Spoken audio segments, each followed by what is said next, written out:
நம்ம கிருஷ்ண ஜெயந்தி பலகாரம் ஐடியாவோட வந்தாச்சு. ரொம்ப ட்ரெடிஷ்னலான ரெசிபி, அதே சமயம் ரொம்ப சிம்பிள் அண்ட் குயிக்காக இதை செஞ்சு முடிச்சிடலாம். ரவா லட்டு எப்படி செய்கிறத பார்த்துடலாம்.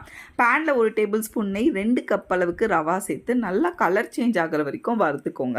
வறுத்துட்டு ஒரு பவுலில் சேர்த்து நல்லா ஆற வச்சுட்டு மிக்சர் ஜாரில் சேர்த்துட்டு இதில் 1.5 கப் அளவுக்கு சர்க்கரை சேர்த்துக்கோங்க. 2 ஏலக்காய் சேர்த்துட்டு நல்லா அரைச்சிட்டு பவுலில் ட்ரான்ஸ்ஃபர் பண்ணிக்கோங்க.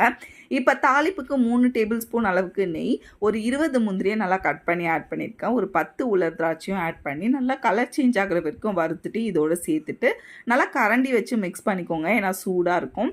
சூடு ஆறுனதும் கையை வச்சு நல்லா மிக்ஸ் பண்ணிவிட்டு இதில் 3 டேபிள் ஸ்பூன் அளவுக்கு பாலும் சேர்த்துக்கோங்க. அப்போ தான் ரவா லட்டு வந்து ரொம்ப மாய்ஸ்ட்டாக சாப்பிடும் போது சூப்பராக இருக்கும்.